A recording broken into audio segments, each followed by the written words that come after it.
All right. I haven't been on Table Rock yet this year or last year where I wasn't wet each time I went down there, but you just get used to it. So with that, can rain actually help with fishing? You betcha. Bring that water table up a little bit. Before we get started, my name is Casey Howell. Originally from Arizona, but the military took me all over the world. Finally ended up retiring down there at Fort Leonard Wood in Waynesville, St. Robert area. We decided to stay in this area because number one, I like hunting and fishing, and that's just kind of like the best place to do it for me anyway. Missouri, Arkansas, Oklahoma, Illinois, Mississippi, you know, all the bordering states, Tennessee, Kentucky, all these areas. This part of the country, you can pretty much be in just about any good bass fishery you want within 5 to 10 hours. And for me, that's a pretty good deal to be able to travel just that short distance and be able to fish different fisheries in the Midwest and still be able to compete and have not only water like we have here at the James River, you got creeks, streams, major fisheries. You got Table Rock, which is known as an elite lake. Lake of the Ozarks, you got some of the smaller bodies of water, Pomme de Terre, Stockton. You got your big stump lakes, you know, up there at Truman. Who likes Truman? Anybody fish Truman? Okay, Truman is by far probably my most favorite lake in this state. And Table Rock is like right there nudging up against it. Okay, I love the stumps, I love the trees. My boat doesn't like it so much, but I do anyway for fishing. So what I kind of want to do this morning, and we'll talk about some things about fishing here in this part of the country, and particularly rivers. People ask me, they're like, well, you fish big lakes and big tournaments. What do you know about the river? Well, I grew up fishing creeks and streams and rivers out in the west part of the country until I joined the military and got to fish all over the world. I've had the pleasure of fishing on the Panama Canal. I fished the rivers down in Ecuador, Peru, Colombia, those areas. I've actually caught piranha. Not fun. Oh, I should say, take that back. It is kind of fun, but they're dangerous fish, so watch your fingers.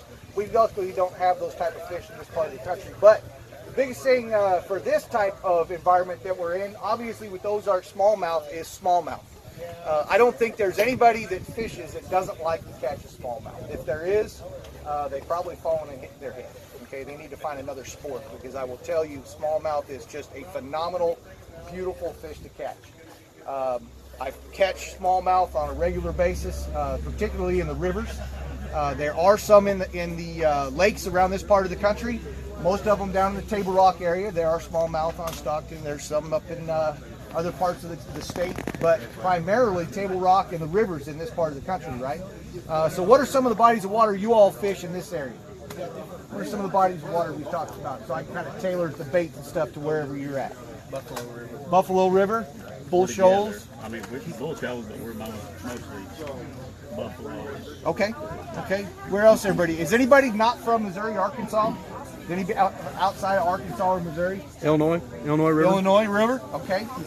Man, good fishing up there. There's all kinds of good fishing up that part of the area. Matter of fact, not that far up, but on the Mississippi, was that Fishing for Freedom, Quincy? You've been up there.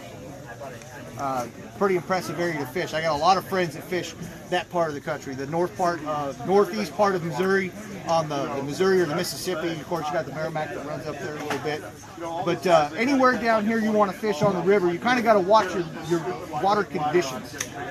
I tailor my day on the river or the lake to what the conditions are. Okay, you may go to a body of water and fish this weekend.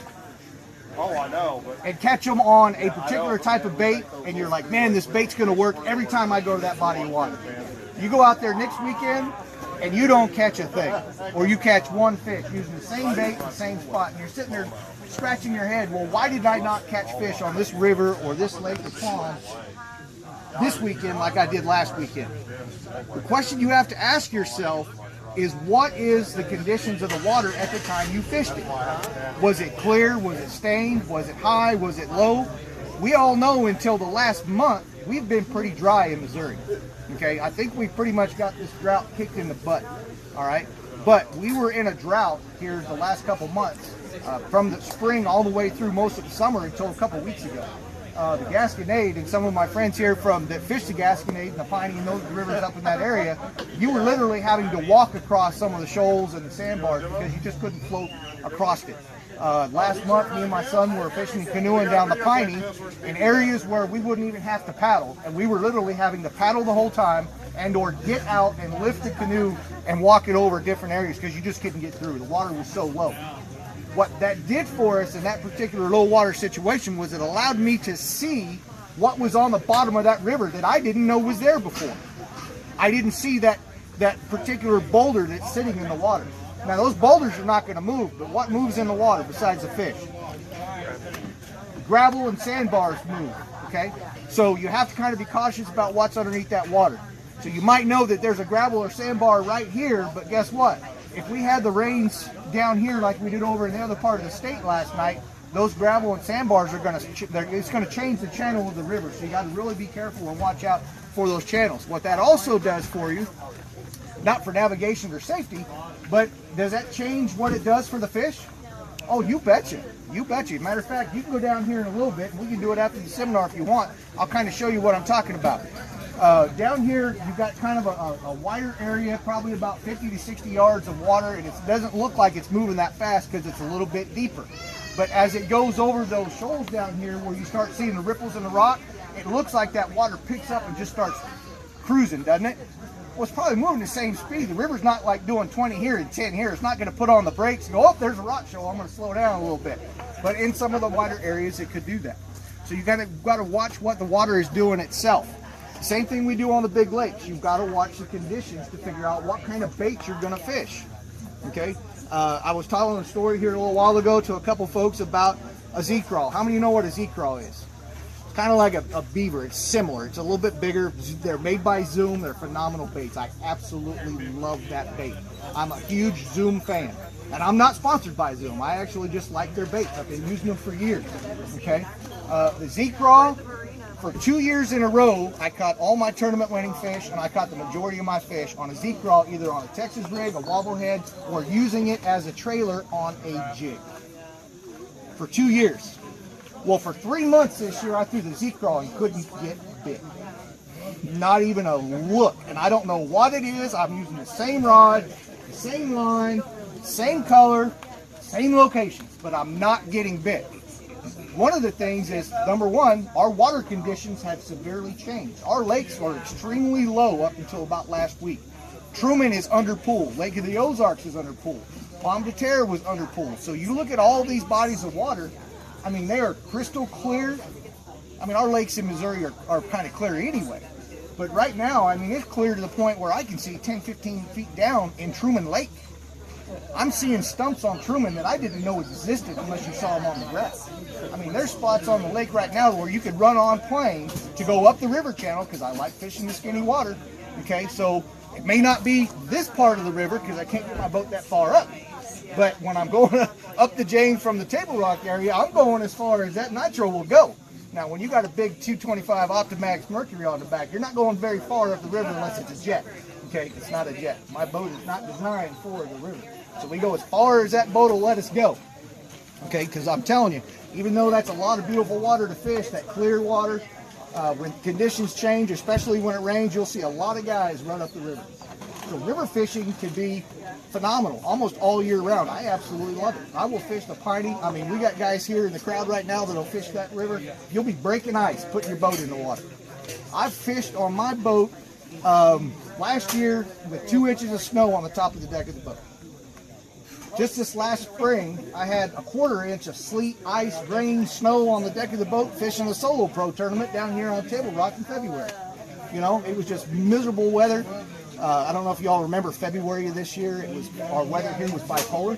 I mean, one day it was 65 degrees and you're wearing, you know, just a regular shirt, and then the next day you're in full Gore-Tex 100-mile-an-hour gear, whatever you got, you know, just trying to keep your fingers from falling off and casting. All right, so the reason why I harp on these things in different bodies of water is you really got to understand the conditions that you're fishing. Once you understand the conditions, you can kind of gauge what the bass are going to be doing. If you don't know what the bass are doing, you really don't know how to prepare to fish that body of water.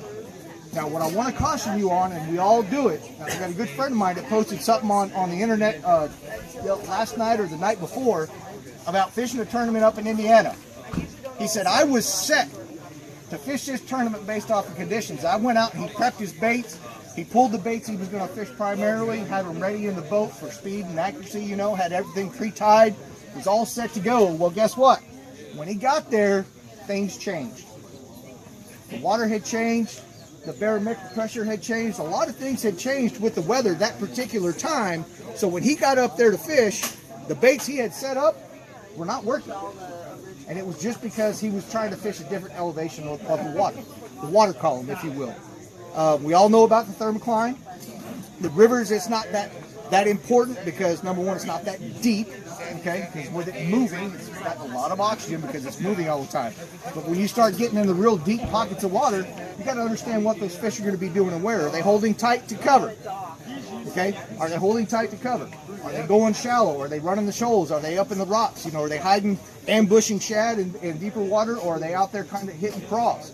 Understanding what the weather, what that water's doing allows me to prepare for that particular body of water. So what I've done, kind of set up for this particular seminar, being geared towards kayak anglers, canoes, you know, more skinny water. We call it skinny water down on the river, which is absolutely a blast to fish. Sometimes I prefer to do that better than lakes, and I mean, I got some friends here that'll fish both, you know, big water and skinny water. It's fun. Okay, so I'm going to show you a couple things. What I have laid out on the table here is exactly what I would take to the river or some skinny water if I was going to fish a particular tournament, let's say probably this weekend. Now, with the waters changing, is that water stained more now than it was yesterday? We've had how many inches of rain? We didn't have what? I think we've had half an inch of rain down here in this part of the state. Well, in Waynesville, we had 5 inches of rain last night. But it didn't do anything to the Gasconade yet, because when we crossed the Gasconade on the I-44 this morning, it was still clear, maybe a couple inches of rise, but it wasn't even muddied up yet. It wasn't even muddied up yet, not stained at all. It was still fairly clear. So it looked good, but I'll bet when I go home this afternoon and cross it back over, it's probably going to be stained and come up a little bit. So that literally is going to change what type of bait you fish and what parts of that river you're going to fish during that day. Now, when you go out, are you guys, now most of you in the crowd, because I want to tailor this to you guys, are you fishing tournaments on the river? Kayak tournaments, canoe tournaments, whatever, or you're just out there fun fishing? Okay, so how much time do you have? Roughly 5 hours, 8 hours? Full day if I make it to the river. Okay, full day if you make it to the river. Now, tournaments are what? 8 hours for you guys? Kayak tournaments normally 8 hours? Mm-hmm. So you've got 8 hours to put a good limit of fish in a boat, or on whichever way you're doing your tournament weigh-in. We actually take our fish to a weigh-in. I know kayak tournaments are a little bit different. It doesn't make any sense to put a live well on there. It doesn't make a whole lot of sense to do that. So you do it differently. But you still need to get a certain size or weight of fish. You guys do it by inches, right? Mm-hmm. Okay, so we do it by weight on the lakes. You guys do it by inches. But still, you're trying to get as many as possible. The more you get, the better chance you have of taking home that check. That's the bottom line. You at least want to pay for the tournament. Because you all know that it's not cheap to fish in any type of tournament. You've got your funds to get there, your boat maintenance, your tackle. I mean, there's a lot of things, plus your entry fees. You know, you at least want to get that back. So why wouldn't you want to set up your day on that body of water for success? And that's where I'm going to show you what I would throw. Not necessarily that it would work, because I've gone out and hammered them, and I've gone out the next day and not caught a thing, except for a sunburn. 2 things that I will be throwing today. Now, I might change the color of the actual critter crawl. This is a setup right here that I like to use. Number one, the Carbon Light, Johnny Moore's Carbon Light Bass Pro rods. I use these almost exclusively. I absolutely love these rods. My wrist, from years of abuse on the lake and doing other things in the military, my arms and wrists are kind of sore, and it hurts to kind of move that. Some of you gentlemen that are probably getting up in your 40s and 50s and 60s realize that your hands and wrists don't move as well as they used to as you get older. So this reel right here, and I'll let you hold on to it. I mean, it's like a feather. I mean, these things are absolutely light. I mean, just hold on to that right there. It beats those old 70s, 80s, 90s era rods that felt like you were holding a brick in your hand, and then you add your bait to it. I mean, it was just crazy. So they're light. My setups, as you can see on this particular spool, even though I'm fishing a finesse technique with this right here, this is a spot remover, shaky head hook and weight. Now this particular jig head, the spot remover, I like the spot remover, okay? And I like this particular setup. Now, I have changed the color just a little bit on this critter crawl because of changing conditions or forage in the water. Okay, because your bait or your forage is not going to stay the absolute same color 365 days a year. For anybody that knows anything about craws or lizards or any type of aquatic bait or forage that bass feed on, those things change colors. And I'll talk about how to change that real quickly on the water that will kind of help set you up for success. But this particular setup is one of my all-time favorites. When I first got to Missouri from Texas about 12, 13 years ago, I was fishing tournaments in Texas, just starting out in tournament fishing, not real big into it. And then I got stationed up here at Fort Leonard Wood, and I had some friends who were like, man, there's so many tournaments up here. We got so much water. I'm like, yeah, but it ain't Texas. If you haven't fished Sam Rayburn and Toledo Bend and all these other beautiful lakes down there around Central Texas or Louisiana, you really don't know what fishing's all about. So I'm Mr. Cocky coming from Texas, right? Because I'd spent a long time down there, stationed down there fishing, catching good fish. And then I come up here to Missouri, and I'm like, this ain't nothing. So my first tournament in Missouri was on Palm de Terre. My first tournament in Missouri was on Palm de Terre. And it was a night tournament because I got here in June. Literally the first weekend that I got here that I was in a tournament. So I kind of paired up with some guys that I became close friends with, and they got me involved with the Tri-County Bass Club up in St. Cloud. And I got paired up with a guy, and he said, you know what? He goes, you're new to Missouri, you're new to fishing this type of water. Our lakes are pretty clear. I want to show you a technique, and this is the exact one he showed me right here with this critter crawl, Zoom critter crawl. Okay, chigger crawl. My bad. The chigger crawl is a little bit bigger. This is a critter crawl. The critters are smaller. Now this is a baby critter crawl. Okay, the full size is just a little bit bigger. It's about an inch bigger. This bait right here, I laughed at it when I first saw it. And I looked at him, because fishing down in Texas, we're fishing 10-inch worms, black and blue, plum, tequila sunrise on big 6-7 odd hooks with an ounce bait. And I'm like, we're not catching nothing with that. What are you doing? We're not fishing for trout. I mean, literally, I was like, are we fishing for trout or are we in a bass fishing? He goes, oh no, somebody's going to pull 18 pounds on Palm de Terre tonight on this bait. And I was like, you're crazy. So we go out there, and I kid you not, the first 10 minutes in the tournament, he's flipping this around the bank and pulls in like a 3 or 4 pounder. I don't remember, it's been a long time, but it was over a 2-pound fish. And I looked at him, I said, did you just change that bait? He goes, no, it's the one I put on, I told you to put on the ramp before we launched. So I'm holding that bait up and I look at it, I'm like, how in the heck is that going to catch a largemouth bass or even a smallmouth on a big body of water like that? And then I started doing some research and I started doing some thinking about this part of the country, and I looked at the forage and I said, I'll be doggone. So I went to this bait. Now I don't fish this exclusively, I'll tell you that. There's a lot of other good baits out there. But this is a good finesse technique that works great on the river. I'm telling you right now. The Gasconade a few years ago, me and a good buddy of mine, Jim Baker, went up to, we go out of the Jerome Access up there off D and 28, or D, which is not far from the Veterans Bridge at 28 over in Pulaski County, okay, on the Gasconade. And we would take his boat out and we'd fish for about 8 or 9 hours as long as we could stand it, which was pretty much forever because we both like to fish. And we would throw tubes and critter crawls, and we would load the boat almost every time we went out. Now we'd release them real quick because we weren't in a tournament. We were just fun fishing. But he was kind of introducing me to that type of river fishing that I was not accustomed to, because I was used to fishing deeper rivers, depending on where you go around the country. Now our rivers here are fairly shallow, now, unless we get a lot of bad weather, right? And then the rain starts going up. So this is one of those techniques I like to use. So then after that, fishing the river and catching good smallmouth with it, and I've seen guys catch largemouth, I said, well, why don't I go and fish this bait in a tournament last year, and I've won the tournament and took big bass using that bait and Ezekiel. My first keeper came on this, and people were like, well, look at how small. I mean, if you look at that hook profile and that weight, I mean, there is nothing there. And people are like, how are you catching big bass on that? I'm like, real easy. Once you learn the finesse technique, you know how to flip it up in there and how to work it over cover, it is phenomenal. Because it just kind of creeps up on the bass. I mean, think about the rivers. If it doesn't have a lot of current like it hasn't had recently, that bait kind of just sits there, right? You got to really work it. Okay, so if it's a rapid movement, you can get a reaction bite. But what I like about that water is I can take this bait. It doesn't make hardly any splash when it goes in the water if you're presenting it right. I just kind of let it flutter down because it's going to take a second to get to the bottom because it doesn't have a lot of weight. And then it just sits there. It could be sitting right next to a bass and you don't even know it. And then I flip it up over that branch and that cover or a boulder, and all of a sudden it's a reaction bite because he's like, oh man, that crawl just tried to crawl over my head. It works. Good bait.